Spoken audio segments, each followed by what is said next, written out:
ರೇಣುಕಾಸ್ವಾಮಿ ಕೊಲೆ ಕೇಸ್ನ ವಿಚಾರಣೆಗೆ ಸುಪ್ರೀಂ ಕೋರ್ಟ್ ಗಡುವು ಕೊಟ್ಟಿದೆ. ಇದೇ ವಿಚಾರಕ್ಕೆ ಸಂಬಂಧಿಸಿದಂತೆ ನಾವು ನಿಮಗೆ ಮಾಹಿತಿಯನ್ನು ಕೊಡ್ತಾ ಇದ್ವಿ ವೀಕ್ಷಕರೇ. ಒಂದು ಕಡೆಯಲ್ಲಿ ಕೋರ್ಟ್ ನೀಡಿದ ಗಡುವಿನಂತೆ ಪ್ರಕರಣದ ವಿಚಾರಣೆ ಅಥವಾ ಸಾಕ್ಷಿಗಳ ವಿಚಾರಣೆ ಆಗುತ್ತಾ ಎನ್ನುವಂಥ ಪ್ರಶ್ನೆಗಳು ಕೂಡ ಇಲ್ಲಿ ಹುಟ್ಟಿಕೊಳ್ತಾ ಇದೆ. ಎಸ್ ಕೆ ಉಮೇಶ್ ಅವರನ್ನ ಮಾತನಾಡಿಸ್ತಾ ಹೋಗೋಣ.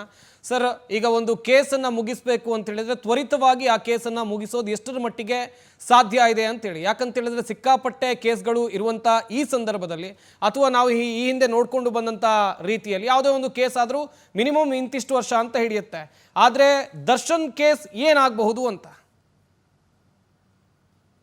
ಮತ್ತೆ ಯಾವುದೇ ಬೇಗ ಮಾಡಿದ್ರು ತಪ್ಪೆ. ಅದನ್ನ ಜುಡಿಷಿಯರಿ ಯಾವತ್ತೂ ಅಷ್ಟೇನೆ ಅದನ್ನೇ ಅದೇ ತರ ತಗೊಳ್ಳೋದು. ಹರಿ ಆದ್ರೂ ಬರೀನೆ ಯಾವತ್ತೂ ಅಷ್ಟೇನೆ ಯಾವುದೂ ಅದ್ರ ಕೋರ್ಸ್ ಅಲ್ಲಿ ನಡೆಯುತ್ತೆ. ನಾವೇ ಅದನ್ನ ಬೇಗ ಮುಗಿಸಿ ಬೇಗ ಮಾಡಿಸಿ ನಾನು ಆಚೆ ಹೋಗ್ಬಿಡ್ಬೇಕು, ವಿಟ್ನೆಸಸ್ಗಳೆಲ್ಲ ಆಸ್ಟೇಲ್ ಆಗ್ಬಿಡ್ತಾವ್ರೆ, ಹಾಗೆ ಹೋಗ್ಬೇಕು ಅಂತ ಮನಸ್ಸಿ ಹಾಗೆ ಆಟೋಮೆಟಿಕ್ ಆಗಿ ಆಗ್ತದೆ. ಅದೇನು ತೊಂದರೆ ಏನಿಲ್ಲ. ಬಟ್ ಯಾವುದೇ ಕೇಸು ನನ್ನ ಇದೇನೇ ಸುಪ್ರೀಂ ಕೋರ್ಟ್ ಇಂದ ಬಂದಿರಲಿ, ಡೈರೆಕ್ಷನ್ಸ್ಗಳಿರಲಿ, ಹೈಕೋರ್ಟ್ಗಳಿಂದ ಡೈರೆಕ್ಷನ್ಸ್ಗಳಿರಲಿ, ಏನೇ ಆದ್ರೂ ಮಹಾ ದೊಡ್ಡ ಪ್ರಕರಣಗಳನ್ನ ನಾವು ಈಗಾಗಲೇ ನ್ಯಾಯಾಲಯಗಳಲ್ಲಿ ಅದನ್ನ ಏನು ಪೂರ್ಣ ಪ್ರಮಾಣದ ಟ್ರಯಲ್ ನಡೆದು ಜಡ್ಜ್ಮೆಂಟ್ ಬರೋದು ಮಿನಿಮಮ್ 2.5 years 3 years ಆಗಿದೆ. ಏನ್ ಕಮ್ಮಿ ಏನಲ್ಲ. ಈಗ ನೋಡಿ 2008 ನಾವುಗಳು ಈಗಾಗ್ಲೇನೆ ಟೆರರಿಸ್ಟ್ ಕೇಸಸ್ಗಳೆಲ್ಲ ಅರೆಸ್ಟ್ ಮಾಡಿದವ್ರು 2008 ಸೀರಿಯಲ್ ಬಾಂಬ್ ಬ್ಲಾಸ್ಟ್ ಕೇಸ್ ಹೋಗ್ತಾರೆ. ಈಗಲೇ ಎವಿಡೆನ್ಸ್ ಹೋಗ್ತಾ ಇದೀವಿ ನಾವು. ಅಂದ್ರೆ ಅದಕ್ಕೂ ಹಲವಾರು ಡೈರೆಕ್ಷನ್ಸ್ ಗಳು ಬಂದಿದ್ದಾವೆ. ಬೇರೆ ಕಡೆ ಎಲ್ಲಾ ಕೋರ್ಟ್ ಗಳಿಂದನೂ ಡೈರೆಕ್ಷನ್ಸ್ ಬಂದಿದ್ದಾವೆ, ಮುಗಿಸಿ ಅಂದ್ಬಿಟ್ಟು ಅಂತ. ಆದ್ರೂನು ಅದರಲ್ಲಿರ್ತಕ್ಕಂತ ವಿಟ್ನೆಸಸ್ ಗಳು ಅವರು ಸಿಗ್ತಾ ಇಲ್ಲ, ಹುಡುಕ್ತಾ ಇದ್ದಾರೆ, ತಪ್ಪಿಸ್ಕೋತಾರೆ. ಬಂದವರು ಎವಿಡೆನ್ಸ್ ಪ್ರಾಸಿಕ್ಯೂಷನ್ ಸೈಡ್ ಹೇಳ್ಬಿಟ್ಟು ಹೋಗ್ತಾರೆ, ಮತ್ತೆ ಡಿಫೆನ್ಸ್ ಕೌನ್ಸಿಲ್ ಮತ್ತೆ ಕ್ರಾಸ್ ಎಕ್ಸಾಮಿನೇಷನ್ ಸಿಗಲ್ಲ. ಹೀಗೆ ಹಲವಾರು ಎಡರು ತೊಡರುಗಳು ಇರ್ತವೆ.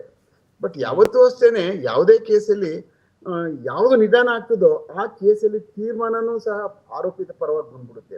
ನನ್ನ ಒಂದು ಎಕ್ಸ್ಪೀರಿಯನ್ಸ್ ಪ್ರಕಾರ ಯಾವ್ದಾದ್ರು ಅಕಸ್ಮಾತ್ ಬಹಳ ಬೇಗ ಮುಗಿಸ್ಬೇಕು ಅಂತ ಅನ್ನುವಂಥದ್ದಕ್ಕೆ ಏನಾಗುತ್ತೆ, ಪೊಲೀಸರುಗಳಿಗೂ ಒಂದ್ ಸ್ವಲ್ಪ ಬೇಗ ಮುಗಿತದೆ, ಏನಾದ್ರು ಮಾಡಿರ್ಕೊಂಡು ದಾರಿ ಮಾಡ್ಬೇಕ್ರೆ ಅಂತ ಹೇಳಿ ಅಂತ ಅವರು ತಯಾರಿ ಆಗ್ಬಿಡ್ತಾರೆ. ಪೊಲೀಸರು ಎವಿಡೆನ್ಸ್ ಗಳನ್ನ ಕರ್ಕೊಬರೋದು, ಹೇಳಿಸುವಂಥದ್ದು, ರೆಫ್ರೆಶ್ ಮಾಡೋದು ಅವ್ರ ಮೆಮೊರಿಗಳಿಗೆ, ಮತ್ತೆ ಅವ್ರು ಸ್ಟೇಷನ್ ಕರ್ಕೊಬರೋದು, ಇದೇ ತರ ನೀವು ಸ್ಟೇಟ್ಮೆಂಟ್ ಕೊಟ್ಟಿದೆ ನಾಳೆ ಕೋರ್ಟ್ ಅಲ್ಲಿ ಹೇಳ್ಬೇಕು ಅಂತ ಹೇಳುದು, ಮತ್ತೆ ನಾವು PP ಅವ್ರ ಹತ್ರ ಕರ್ಕೊಂಡು ಮತ್ತೆ ರೆಫ್ರೆಶ್ ಮಾಡಿಸುವಂತದ್ದು, ಈಗೆಲ್ಲ ಬಹಳ ಅದು ಒಂದು ಚಾಲೆಂಜ್ ಆಗಿ ತಗೊಳ್ಳುವಂತದ್ದು ನಡೀತದೆ ಪೊಲೀಸಲ್ಲೂ ಸಹ.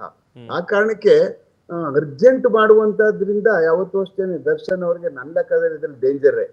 ಇವರು ಸುಮ್ಮನೆ ಅದ್ರ ಪಾಡ್ಗ ನಡ್ಕೊಂಡು ಹೋಗ್ಲಿ ಅಂತ ಅನ್ಬಿಟ್ಟು ಇರುವುದೇ ಒಳ್ಳೇದು. ಯಾಕಂದ್ರೆ ನ್ಯಾಯಾಲಯಗಳು ಸಹ ಬಹಳ ಹತ್ತಿರದಿಂದ ಗಮನ ವಹಿಸ್ತಾವ ಇದನ್ನೆಲ್ಲನೂ. ಏನಪ್ಪ ಇಷ್ಟೊಂದು ಜಾಸ್ತಿ ಆಗೋಯ್ತಲ್ಲ ಅನ್ಬಿಟ್ಟು ಅಂತ ಅವ್ರಿಗೆ ಏನು ಪದೇ ಸುಪ್ರೀಂ ಕೋರ್ಟ್ ಹೋಗ್ತಾರೆ, ಪದೇ ಹಾಕೋತ್ಕೋತಾರೆ. ಯಾರಿಗೇ ಆಗ್ಲಿ ಸ್ಟಿಗ್ಮಾ ಒಬ್ಬ ಮನುಷ್ಯ ಅಂತ ಆದ್ಮೇಲೆ ಇದೇ ಇರುತ್ತದು. ನಾವೇ ಕರೆಕ್ಟ್ ಆಗಿ ಮಾಡ್ತಾ ಇದೀವಿ, ಸರಿಯಾದ ಟೈಮಲ್ಲಿ ನಡೀತಾ ಇದೆಯಲ್ಲ, ನಮ್ಮೇಲೆ ಒತ್ತಡಗಳು ತರುವಂತದ್ದು ಏನಿದೆ ಅಂತ ಅನ್ನುವಂಥದ್ದು. ದರ್ ಆರ್ ಹ್ಯೂಮನ್ ಬೀಯಿಂಗ್ಸ್ ಅಲ್ವಾ. ಯಾರೇ ಏನೇ ಯಾವುದೇ ಪೊಸಿಷನ್ ಅಲ್ಲಿ ಕೂತ್ಕೊಂಡಿದ್ರು there are stigma behind of it. ಆ ಕಾರಣಕ್ಕೆ ಇದೆಲ್ಲ ಮಾಡ್ಕೊಳ್ಳೋದು ನನ್ನ ಲೆಕ್ಕದ ಈಗಾಗ್ಲೇ ಹಲವಾರು ಸರಿ ಮಾಡ್ಕೊಬಿಟ್ಟವ್ರು ಇವ್ರು ಮೊದಲಿಂದನೂ.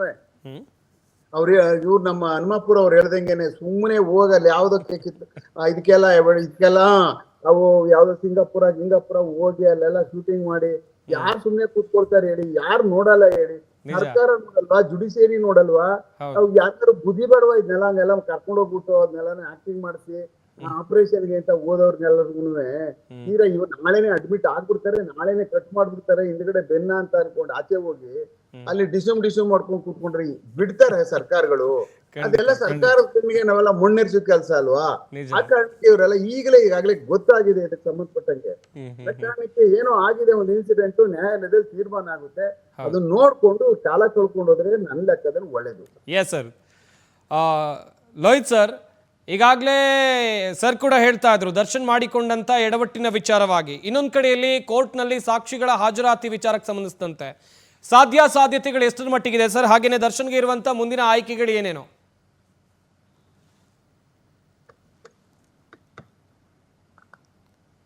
ಸರ್ ಮ್ಯೂಟ್ ಆಗಿದೆ, ಅನ್ಮ್ಯೂಟ್ ಮಾಡಿ ಮಾತಾಡಿ ಸರ್.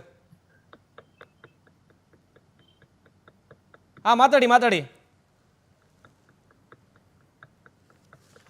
ಎಸ್ ಉಮೇಶ್ ಸರ್, ಇನ್ನೊಂದು ಕಡೆಯಲ್ಲಿ ಸಾಕ್ಷಿಗಳ ಹಾಜರಾತಿ ವಿಚಾರಕ್ಕಾಗಿ ನೋಡ್ತಾ ಹೋಗೋದಾದ್ರೆ, ಈ ಸಾಧ್ಯತೆಗಳ ವಿಚಾರವಾಗಿ ನೋಡ್ತಾ ಹೋಗೋದಾದ್ರೆ ಸರ್ ಏನ್ ಹೇಳ್ತೀರಾ?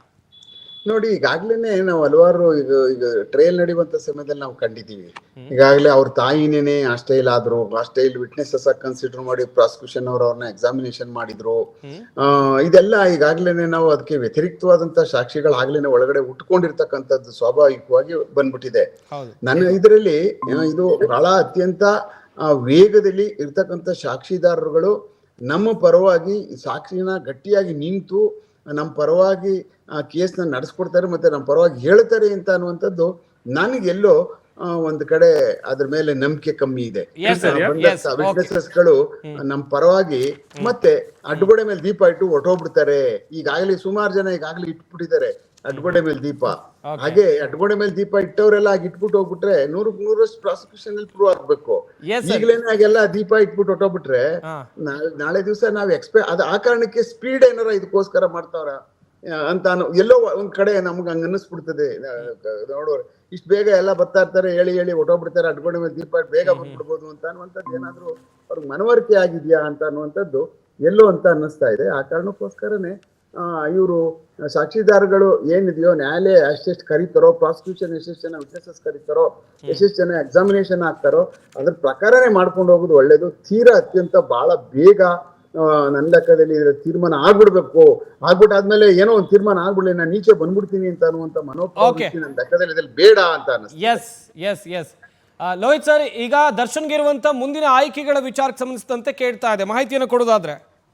ಸರ್, ಈಗ ಆಯ್ಕೆಗಳು ಅಂದ್ರೆ ಕೇಸನ್ನ ಸಂಪೂರ್ಣವಾಗಿ ಏನು ಸಾಕ್ಷಿ ಆಧಾರಗಳನ್ನ ನಡೆಸ್ಕೊಂಡು ಹೋಗುವಂತದ್ದು, ಅದು ಬಿಟ್ಟು ಬೇರೆ ಏನು ಆಯ್ಕೆ ಇರಲ್ಲ. ಹಾಗಂತ ನಾವು ಮುಂದಿನ ದಿನಗಳಲ್ಲಿ ಬೇಲ್ ಆಗೋದಿಲ್ಲ ಅಂತಾನೂ ಹೇಳಕ್ಕಾಗಲ್ಲ. ಅವ್ರಿಗೆ ಎಲ್ಲಾ ಕಡೆನೂ ಅವಕಾಶಗಳು ಇದಾವೆ, ತಿರ್ಗಾ ನೀವು ಸೆಷನ್ಗೆ ಹಾಕ್ಬೋದು. ಆದ್ರೆ ಇದು ಮಾನಸಿಕವಾಗಿ ರೆಡಿ ಆಗ್ಬೇಕು. ಎಲ್ಲೇ ಆದ್ರೂ ಕೂಡ ಈ ಬೇಲ್ ನನಗೆ ಅಲೋ ಆಗಲ್ಲ, ಪುರಸ್ಕಾರ ಇಲ್ಲ. ಬಿಕಾಸ್ ಸುಪ್ರೀಂ ಕೋರ್ಟೇ ಬೇಲ್ ನ ಕ್ಯಾನ್ಸಲ್ ಮಾಡಿರೋದ್ರಿಂದ, ಸುಪ್ರೀಂ ಕೋರ್ಟ್ ಇನ್ನೊಂದ್ಸರಿ ರಿಜೆಕ್ಟ್ ಮಾಡಿರೋದ್ರಿಂದ ನನಗೆ ಬೇಲ್ ಆಗಲ್ಲ. I should be ready. ಇನ್ನೇನಿದ್ರು ಕೂಡ ಕೇಸಿನ ಬಗ್ಗೆ ಸ್ಟ್ರಾಂಗ್ ಆಗಿ, ಹೇಗೋ ಸುಪ್ರೀಂ ಕೋರ್ಟ್ 60 ಸಾಕ್ಷಿಗಳನ್ನ ಮುಗಿಸಿ ಅಂತ ಹೇಳಿದೆ, ನಾನು 155 ಸಾಕ್ಷಿಗಳನ್ನ ಮುಗಿಸೋಷ್ಟು ಶಾರ್ಟ್ ಡೇಟ್ಸ್ಗಳನ್ನ ತಗೊಂಡು ಬೇಗ ಬಿಡುಗಡೆಯಾಗಿ ಆಚೆ ಬರೋ ರೀತಿ ಕೇಸನ್ನ ನಡೆಸಬೇಕು, ಆ ರೀತಿ ರಿಸರ್ಚ್ ಮಾಡಬೇಕು, ಆ ರೀತಿ ಸಾಕ್ಷಿಗಳನ್ನ ನಡೆಸ್ಕೊಂಡು ಹೋಗ್ಬೇಕು ಅನ್ನೋದನ್ನ ಮಾತ್ರ ಮಾಡ್ಬೇಕಾಗಿರುವಂತದ್ದು ನನ್ನ ಅಭಿಪ್ರಾಯ. ಇದು ಅವರ ವಕೀಲರು ಒಂದೊಂದು ರೀತಿ ಇರ್ತವೆ. ಆದ್ರೆ ಸಾಮೂಹಿಕವಾಗಿ ಈ ಕೇಸನ್ನ ನಾವು ಸಮಾಜದಲ್ಲಿ ನೋಡ್ತಿರೋದ್ರಿಂದ ಇದು ಎಲ್ಲೂ ಕೂಡ ಮತ್ತೆ ಬೇಲ್ ಆಗುವಂತ ಪರಿಸ್ಥಿತಿ ಇಲ್ಲ. ಇದೇ ಕೇಸಲ್ಲಿ ಏನಾದ್ರು ಡೈರೆಕ್ಷನ್ ಸೂಟ್ ನಲ್ಲಿ 1 ವರ್ಷಗಳಲ್ಲಿ ನೀನು ಈ ರೀತಿಯಾದ ಪ್ರಕರಣದಲ್ಲಿ ಮುಗಿಸಿಲ್ಲ ಅಂತ ಹೇಳಿದ್ರೆ, ಅಂದ್ರೆ ಫಾರ್ ಎಕ್ಸಾಂಪಲ್ ಯಾವ್ದೋ ಒಂದು ಪ್ರೈವೇಟ್ ಕಂಪ್ಲೇಂಟ್ಗಳಲ್ಲಿ ಒಬ್ಬ ಗಂಡನಿಗೋ ಒಬ್ಬ ಹೆಂಡತಿಗೋ ಸುಪ್ರೀಂ ಕೋರ್ಟ್ ಡೈರೆಕ್ಷನ್ ಕೊಡುತ್ತೆ, ವಿತಿನ್ 1 ಮಂತ್ ಅಥವಾ ವಿತಿನ್ 30 ಡೇಸ್ ನೀನು ಈ ತರ ದುಡ್ಡನ್ನ ಆಕೆಗೆ ಕೊಡ್ಬೇಕಾಗತ್ತೆ. ಅದನ್ನ ಡೈರೆಕ್ಷನ್ ಸೂಟ್ಸ್ ಅಂತ ಹೇಳ್ತೀವಿ. ಆ ರೀತಿ ಡೈರೆಕ್ಷನ್ ಸೂಟ್ಗಳಲ್ಲಿ ನಾನು ಕೊಟ್ಟಿಲ್ಲ ಅಂದಾಗ ನನಗೆ ಕಂಟೆಂಪ್ಟ್ ಆಫ್ ಕೋರ್ಟ್ ಅಂತ ಆಗತ್ತೆ. ಆದ್ರೆ ಈ ಕೇಸ್ ನಲ್ಲಿ ಉಮೇಶ್ ಸರ್ ಹೇಳಿದ ಹಾಗೆ ನೀನು 1 ವರ್ಷದಲ್ಲಿ ಮುಗಿಸು ಅಂದ್ರೆ ನಾನು ನೋಟಿಸ್ಗಳನ್ನ ಇಶ್ಯೂ ಮಾಡಕ್ಕೆ ಆತ ಎಲ್ಲೆಲ್ಲಿ ಇರ್ತಾನೋ, ಒಂದೊಂದು ಸಾಕ್ಷಿಗಳಿಗೂ ಟೈಮ್ ಫ್ರೇಮ್ ಮಾಡಕ್ ಆಗಲ್ಲ. ಈಗ ಯಾರೋ ಒಬ್ಬ ಸರ್ಕಮ್ಸ್ಟೆನ್ಸ್ ಎವಿಡೆನ್ಸ್ ನಲ್ಲಿ ಒಬ್ಬ ಸೈಂಟಿಸ್ಟೋ ಒಬ್ಬ ಎಕ್ಸ್ಪರ್ಟೋ ಬರ್ತಾನೆ, ಆತ ಚೀಫ್ ಮಾಡಕ್ಕೆ 1 ದಿನ ಆಗುತ್ತೆ ಅಂತ ಅನ್ಕೊಳ್ಳೋಣ. ಒಂದು 3 ಅವರ್ 4 ಅವರ್ ಚೀಫ್ ಕೊಡಕ್ಕೆ ಆಗುತ್ತೆ. ಕ್ರಾಸ್ ಎಕ್ಸಾಮಿನೇಷನ್ ಮಾಡಕ್ಕೆ ಆತನ 1 ವಾರ ಇಟ್ಕೋಬಹುದು, ಯಾಕಂದ್ರೆ 14-15 ಅಕ್ಯೂಸ್ಗಳು.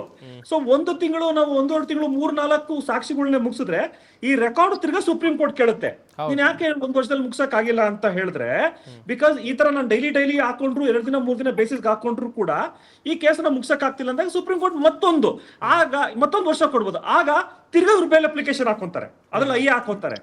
ಅದರಲ್ಲಿ ವಿನ್ ಟು ವಿನ್ 70-30% ನಿಮಗೆ ಸಿಗಬಹುದು. ಯಾಕಂದ್ರೆ ಆಗ ಸುಪ್ರೀಂ ಕೋರ್ಟಿನ ಈ ಕೇಸನ್ನು ನೋಡುವಂತ ದಿಕ್ಕು ಕೂಡ ಚೇಂಜ್ ಆಗುತ್ತೆ. ಪದೇ ಈತ ಬರ್ತಾ ಇದ್ದಾನೆ ಸುಪ್ರೀಂ ಕೋರ್ಟ್ ಹತ್ರ, ಬೇಲ್ ಕೇಳ್ತಾ ಇದ್ದಾನೆ. ಆಗ ಏನಾದ್ರು ಮೆಡಿಕಲ್ ಗ್ರೌಂಡ್ ಹೋದ್ರೆ ಈಗಾಗಲೇ ಸುಳ್ಳು ಅಂತ ಮಾಡ್ಕೊಂಡ್ಬಿಡ್ತಾರೆ ಮೆಡಿಕಲ್ ಗ್ರೌಂಡ್, ಅದು ಬೇರೆ ಕಷ್ಟ. ಸೊ ಆಗ ಹೇಳಕ್ಕಾಗಲ್ಲ, ಬೇಲ್ ಆಗಿರ್ಬೋದು ಆಗ್ಲೇ ಇರ್ಬೋದು. But second time same consideration ಮೇಲೆ ಹೋದ್ರೆ ಸುಪ್ರೀಂ ಕೋರ್ಟ್ ಅರ್ಥ ಆಗೋದೇನು ಅಂದ್ರೆ, ಈ ಕೇಸ್ ನಲ್ಲಿ ನಾನು ಕೊಟ್ಟಂತ ಸಮಯದಕ್ಕಿಂತ ಜಾಸ್ತಿ ಟ್ರಯಲ್ ಕೋರ್ಟ್ ತಗೊಂಡಿದೆ. So let me give 1 option, ಏನಾದ್ರೂ ಒಂದು ಕೊಡೋಣವಾ, ಮೆಡಿಕಲ್ ಗ್ರೌಂಡ್ ಮೇಲೆ ಕೊಡೋಣ ಅಂತ ಒಂದು ಥಾಟ್ ಬರ್ಬೋದು, ಒಂದು ವೈಬ್ ಬರ್ಬೋದು. ಬಟ್ ಅದು ತಿರ್ಗಾ ಮತ್ತೆ ಅವ್ರ ಅದೃಷ್ಟವೇ ಅನ್ಸುತ್ತೆ ನನಗೆ. ಉಮೇಶ್ ಸರ್, ಈಗ ದರ್ಶನ್ ಅವರ ಪ್ರಕರಣದಲ್ಲಿ ನೋಡ್ತಾ ಹೋಗೋದಾದ್ರೆ, ನಿಯಮ ಮೀರಿ ಕ್ವಾರಂಟೈನ್ ಸೆಲ್ನಲ್ಲಿ ನನ್ನನ್ನು ಇಟ್ಟಿದ್ದಾರೆ ಅಂತ ಹೇಳಿದ್ರೆ ರೂಲ್ಸ್ ಆ್ಯಂಡ್ ರೆಗ್ಯುಲೇಷನ್ಗಿಂತ ಜಾಸ್ತಿ ಸಮಯದವರೆಗೆ ಕ್ವಾರಂಟೈನ್ ಸೆಲ್ನಲ್ಲಿ ಇಡಲಾಗಿದೆ ಅನ್ನುವಂಥ ಆರೋಪ. ಏನು ಹೇಳ್ತೀರಾ ಸರ್? ಇಲ್ಲ, ಖಂಡಿತವಾಗ್ಲೂ ಕ್ವಾರಂಟೈನ್ ಸೆಲ್ಲಲ್ಲಿ ಏನು ಇಡುವಂತ ಅವಶ್ಯಕತೆ ದರ್ಶನ್ಗೆ ಅವಶ್ಯಕತೆ ಇಲ್ಲ. ಓಕೆ. ಅಂದ್ರೆ is A under trial prisoner in murder cases ಅಲ್ಲಿ ಎಲ್ಲಾ ಮರ್ಡರ್ ಕೇಸಸ್ ಗಳಿರ್ತಕ್ಕಂಥವ್ರು ಅಲ್ಲಿ ಯಾಕೆ ಕ್ವಾರಂಟೈನ್ ಅಲ್ಲಿ ಇರ್ತಾರೆ ಅಂತಂದ್ರೆ ಸಿಕ್ಕಾಪಟ್ಟೆ ಗಲಾಟೆ ಮಾಡುವಂತದ್ದೇ ಆಗ್ಲಿ, ಅಕ್ಯೂಡ್ಗಳ ಜೊತೆ ಒಡದಾಟ ಮಾಡ್ಕೊಳ್ಳುವಂತದ್ದೇ ಆಗ್ಲಿ, ಮತ್ತೆ ಗ್ಯಾಂಗ್ ರೈವಲ್ರಿಗಳಿದ್ದು ಇವನ್ ಮರ್ಡರ್ ಮಾಡ್ಬಿಡ್ತಾನೆ, ಅವನು ಮರ್ಡರ್ ಮಾಡ್ಬಿಡ್ತಾನೆ, ಮತ್ತೆ ಆ ಗ್ಯಾಂಗ್ಗಳು ಅಟ್ಯಾಕ್ ಮಾಡ್ಬಿಡ್ತಾರೆ, ಮತ್ತೆ ಊಟಕ್ಕೆ ಬಂದಾಗ ತೊಂದರೆ ಆಗ್ತದೆ, ಮತ್ತೆ ಟಿಫನ್ ಬಂದಾಗ ಮತ್ತೆ ಗಲಾಟೆಗಳಾಗ್ತವೆ ಅನ್ನುವಂಥದ್ದಾಗ ಏನಾಗ್ತದೆ ಅಂತಂದ್ರೆ ಜೈಲಲ್ಲಿ ಮುಂಜಾಗ್ರತಾ ಕ್ರಮಕ್ಕೋಸ್ಕರ ಏನ್ ಮಾಡ್ತಾರೆ, ಅವರನ್ನ ಸಪರೇಟ್ ಇಡಿಸುವಂತದ್ದು ಅನ್ನುವಂಥದ್ದು ಮಾಡ್ತಾರೆ. ಇಲ್ಲ ಇವರೇ ಕೇಳ್ಕೋಬಹುದು, ನನ್ನ ಬೇರೆ ಕಡೆ ಸಪರೇಟ್ ಆಗಿ ಎಲ್ಲಾರು ಇಟ್ಬಿಡಿ, ಇಲ್ಲಿ ಒಳಗಡೆ ಇರ್ತಕ್ಕಂಥವ್ರು ನಂಗೆ ಡಿಸ್ಟರ್ಬ್ ಮಾಡ್ತಾರೆ ಸಿಕ್ಕಾಪಟ್ಟೆ, ಒಳಗಡೆ ಇರ್ತಕ್ಕಂಥ ಅಂಡರ್ ಟ್ರಯಲ್ ಪ್ರಿಸ್ನರ್ಸ್ಗಳು ಪ್ರಾಬ್ಲಮ್ ಆಗ್ತದೆ ನನಗೆ, ಅದರಿಂದ ನಾನು ಒಬ್ಬನೇ ಇದ್ದು ಬಿಡ್ತೀನಿ ಅಂತ ಅನ್ನುವಂಥದ್ನ ಅವರೇ ಮಾಡ್ಕೊಂಡು ಒಂದ್ ಕಡೆ ಇರ್ಬೋದು. ಕ್ವಾರಂಟೈನ್ ಸೆಲ್ ಅಂತಂದ್ರೆ ಆಕ್ಚುಲಿ ಸಿಂಗಲ್ ಸೆಲ್ ಅದು. ಒಬ್ಬೊಬ್ಬನ ಏನಾದ್ರು ಗಾಂಚಲಿ ಹೊಡೆದವ್ರನ್ನ ತಗೊಂಡೋಗ್ಬಿಟ್ಟು ಒಳಗಡೆ ಕೂತ್ಬಿಟ್ರೆ ಎದುರುಗಡೆಗೂ ಯಾರು ಕಾಣಿಸಲ್ರು, ಬಲಗಡೆ ಯಾರಿದ್ದಾರೆ ಅಂತಾನು ಗೊತ್ತಾಗಲ್ಲ. ಆತರ ಇಂಡಿಪೆಂಡೆಂಟ್ ಆಗಿ ಒಂದೊಂದೊಂದೊಂದೊಂದು ಚಿಕ್ಕವು ಸೆಲ್ಗಳಿರ್ತವೆ. ಅದಕ್ಕೆ ಹಾಕ್ಬಿಟ್ರೆ ಮನುಷ್ಯ ಸೈಕಿಕ್ ಆಗ್ಬಿಡ್ತಾನೆ. ಅಷ್ಟು ಸುಲಭ ಅಲ್ಲ, ಏನೂ ಕಾಣಿಸಲ್ಲ. ಮನುಷ್ಯ ಯಾರಾದ್ರೂ ವಾರ್ಡರ್ಗಳು ಹೋದ್ರೆ ಮಾತ್ರನೇ ಕಾಣಿಸ್ತಾರೆ ಅಷ್ಟೇ, ಇನ್ನೇನ್ ಬೇರೆ ಅಕ್ಕಿ ಪಕ್ಷಿ ಶಬ್ದನೂ ಕೇಳಿಸುದಿಲ್ಲ ಒಳಗಡೆಗೆ. ಆ ಕಾರಣಕ್ಕೋಸ್ಕರನೇ ಅದಕ್ಕೆ ಈ ಮನುಷ್ಯ ಏನು ಡಿಸರ್ವ್ ಅಲ್ಲ. ಖಂಡಿತವಾಗ್ಲೂ ಅಲ್ಲಿಗೆ ಹಾಕುವಂತ ಅವಶ್ಯಕತೆ, ಕ್ವಾರಂಟೈನ್ಗೆ ಹಾಕ್ಬಿಟ್ಟು ಈ ಮನುಷ್ಯನಿಗೆ ತುಂಬಾ ತೊಂದರೆ ಕೊಡ್ಬೇಕು ನಾವು. ಇನ್ನೇನು ಬೇರೆ ಮರ್ಡರ್ಗಳು ಬೇರೆಯವರು ಮಾಡಿರ್ತಾರಲ್ಲ ಮರ್ಡರ್ಗಳು, ಅದೇ ತರ ಈ ಮನುಷ್ಯನು ಮಾಡಿದ್ದಾರೆ ಅಂತ ನಾವು ಅನ್ಕೋಣ. ಆ ಕಾರಣಕ್ಕೋಸ್ಕರನೇ ನಾವು ಇವರೇ ಸೈಕಿಕ್ ಏನಲ್ಲ, ಇವರೇನ್ ಸೀರಿಯಲ್ ಕಿಲ್ಲರ್ ಅಲ್ಲ, ಇಲ್ಲ ಬೇರೆ ಏನಾದ್ರು ಸೀರಿಯಲ್ ರೇಪಿಸ್ಟ್ ಅಲ್ಲ, ಏನೋ ಒಂದು ಮನುಷ್ಯ ಸಾಮಾನ್ಯವಾಗಿ ನಾವು ಮಾಡುವಂತ ತಪ್ಪು ಇದನ್ನು ಮಾಡಿದ್ದಾರೆ. ಆ ಕಾರಣಕ್ಕೆ ಅದನ್ನ ಬಹಳ ದೊಡ್ಡದ ಒಂದು ಅತ್ಯಂತ ದೊಡ್ಡ ಕೇಸ್ ಇದು, ಇದ್ರಲ್ಲಿ ನಾವು ಕ್ವಾರಂಟೈನ್ಗೆ ಹಾಕ್ಬಿಟ್ಟು ಒಂದು ತೊಂದರೆ ಮಾಡ್ಬಿಡೋಣ ಅನ್ನುವಂತ ಮನೋಸ್ಥಿತಿ ಇದೆಯಲ್ಲ, ನನ್ನ ಲೆಕ್ಕದಲ್ಲೇ ತಪ್ಪು ಮನೋಭಾವನೆ. ಇದರಲ್ಲಿ ಕ್ವಾರಂಟೈನ್ ಒಳಗಡೆ ಏನಾದ್ರೂ ಅಕಸ್ಮಾತ್ ಏನಾದ್ರು ಸಣ್ಣ ಪುಟ್ಟ ವೈಲೇಷನ್ಸ್ಗಳಾಗಿ ಅಲ್ಲಿ ಕೇಳ್ತಾ ಇಲ್ಲ, ವಾರ್ಡನ್ಗಳದು ಮಾತು ಕೇಳ್ತಾ ಇಲ್ಲ, ಆಮೇಲೆ ಏನೋ ನಡೀತಾ ಇದೆ ಅಂದಾಗ ಮನುಷ್ಯನ್ ಬುದ್ಧಿ ಕಲ್ಸೋಣ ತಾಳಪ್ಪ ಅಂತ ಏನಾದ್ರು ಅಕಸ್ಮಾತ್ ಏನಾದ್ರು ತೀರ್ಮಾನ ಮಾಡ್ಬಿಟ್ಟಿದ್ದಾದ್ರೂ ಮಾಡಿರ್ಬೇಕು. ಆ ತರ ಅವಶ್ಯಕತೆ ಏನಿಲ್ಲ. ಯಾಕಂದ್ರೆ ಹೇಳಿದ್ರೆ ಕೇಳುವಂತ ಮನುಷ್ಯ ಆಗಿರೋದ್ರಿಂದ ಅದು ವೈರತ್ವ ಏನು ಇಲ್ಲದೆ ಇರೋದ್ರಿಂದ ಬೇರೆಯವ್ರು ಯಾರ ಜೊತೆನೂ ಅಲ್ಲಿ ಜೈಲಲ್ಲಿ ಕ್ವಾರಂಟೈನ್ ನನ್ನ ಲೆಕ್ಕದಲ್ಲಿ ಅವಶ್ಯಕತೆ ಇರಲ್ಲ ಅಂತ ಅನಿಸ್ತದೆ. ಎಸ್ ಲೋಹಿತ್ ಸರ್, ಕೊನೆಯದಾಗಿ ಏನ್ ಹೇಳ್ತೀರಾ ಸರ್ ಈ ಕೇಸ್ಗೆ? ಈ ಕೊರೋನಾ ಬಂದಾಗ ಮೊದಲು ಜೈಲ್ ಅರೆಸ್ಟ್ ಮಾಡ್ಬೇಕಂದ್ರೆ 15 ದಿನ ಕ್ವಾರಂಟೈನ್ ರೂಮ್ ಅಲ್ಲಿ ಇಟ್ಟು ಆಮೇಲೆ ಸೆಲ್ಗೆ ಹಾಕೋದ ಅಂದಾಗಿಂದ ಮಾತ್ರ ನಮ್ ಕ್ವಾರಂಟೈನ್ ರೂಮ್ ಅಂತ ಗೊತ್ತು. ಅದಕ್ಕೆ ಮುಂಚೆ ಈ ಕ್ವಾರಂಟೈನ್ ಅನ್ನೋ ಪದಕ್ಕೆ ಅರ್ಥವೂ ಗೊತ್ತಿಲ್ಲ ಬಿಡಿ, 90% ಯಾರಿಗೂ ಗೊತ್ತಿರಲಿಲ್ಲ, ನನಗೂ ಸೇರಿ ಅಂತ ಅನ್ಕೊಳ್ಳೋಣ. ದರ್ಶನ್ ಅವ್ರನ್ನ ಕ್ವಾರಂಟೈನ್ ರೂಮ್ ಅಲ್ಲಿ ಇಟ್ಟು ಆ ರೀತಿಯಾಗಿ ನಡೆಸ್ಕೊಳ್ಳೋ ಅಂತ ಅನಿವಾರ್ಯತೆ ಸರ್ಕಾರಕ್ಕಿಲ್ಲ ಸರ್, ಜೈಲ್ ಅಥಾರಿಟಿಗೆ ಇಲ್ಲ, ಬೇಕಾಗಿಲ್ಲ. ಇವರು ತಪ್ಪುಗಳನ್ನ ಮುಚ್ಚಿಟ್ಕೊಂಡು ಮತ್ತು ತಪ್ಪು ಮಾಡಿರೋದು ಇವರು, ಸಿಸ್ಟಮ್ ಸರಿ ಇಲ್ದಿರೋದು ಇವರಿಂದ, ದರ್ಶನ್ ಹೋದ್ಮೇಲಿಂದ ಅಂತಲ್ಲ. ಸೊ ಆತನು ಕೂಡ ಮನುಷ್ಯನಾಗಿ ಬದುಕಬೇಕು ಅಂತ ಹೇಳೋದು ದೇಶದ ಕಾನೂನು, ನಾನು ಹೇಳ್ತಾ ಇಲ್ಲ, ಹ್ಯೂಮನ್ ರೈಟ್ಸ್ ಇದಾವೆ. ಸೊ ನೀವು ಮಾನಸಿಕವಾಗಿ ಹಿಂಸೆ ಕೊಟ್ಟು ಪ್ರಾಣ ತೆಗೆಯೋ ರೀತಿ ಈ ಮಾನಸಿಕವಾಗಿ ಕೊರದಾಗ ಎಷ್ಟೋ ಕಾಯಿಲೆಗಳು ಬಂದ್ಬಿಡ್ತವೆ. ಹಾಗಾಗಿ ನಾನು ಇದನ್ನ ಧಿಕ್ಕರಿಸ್ತೀನಿ ಸರ್. ಓಕೆ ವೀಕ್ಷಕರೇ, ಗಮನಿಸಿದ್ರಿ, ನಮ್ಮ ಈ ಚರ್ಚಾ ಕಾರ್ಯಕ್ರಮದಲ್ಲಿ ಸಾಕಷ್ಟು ವಿಚಾರಗಳ ಕುರಿತು ನಾವು ಚರ್ಚೆಯನ್ನು ಮಾಡಿದ್ವಿ. ಈ ಚರ್ಚಾ ಕಾರ್ಯಕ್ರಮದಲ್ಲಿ ಭಾಗಿಯಾದಂಥ ಹೈಕೋರ್ಟ್ ವಕೀಲರಾಗಿರುವಂಥ ಲೋಹಿತ್ ಹನುಮಾಪುರ, ಹಾಗೆಯೇ ನಿವೃತ್ತ ಪೊಲೀಸ್ ಅಧಿಕಾರಿಯಾಗಿರುವಂಥ SK ಉಮೇಶ್, ಇಬ್ಬರಿಗೂ ಕೂಡ ಧನ್ಯವಾದಗಳು. ಚರ್ಚಾ ಕಾರ್ಯಕ್ರಮದಲ್ಲಿ ಭಾಗಿಯಾಗಿ ಸಾಕಷ್ಟು ಮಾಹಿತಿಯನ್ನು ಕೊಟ್ಟಿದ್ದಕ್ಕಾಗಿ. ವೀಕ್ಷಕರೇ, ಒಂದು ಕಡೆಯಲ್ಲಿ ದರ್ಶನ್ ಮಾಡಿಕೊಂಡಂಥ ಕೆಲವೊಂದಿಷ್ಟು ಎಡವಟ್ಟುಗಳಿಂದ ಇವತ್ತು ಅವರು ಜೈಲಿನಲ್ಲಿ ಇರಬೇಕಾಗಿದೆ. ಮುಂದಿನ 1 ವರ್ಷಗಳ ಕಾಲ ಅವರು ಜೈಲಿನಲ್ಲಿ ಇರಬೇಕಾದಂಥ ಪರಿಸ್ಥಿತಿ ನಿರ್ಮಾಣ ಆಗಿಬಿಟ್ಟಿದೆ. ಇದಾಗಿತ್ತು ಇವತ್ತಿನ ಚರ್ಚಾ ಕಾರ್ಯಕ್ರಮ. ನೋಡ್ತಾ ಇರಿ ಪವರ್ ಟಿವಿ, ಇದು ನಿಮ್ಮ ಶಕ್ತಿ.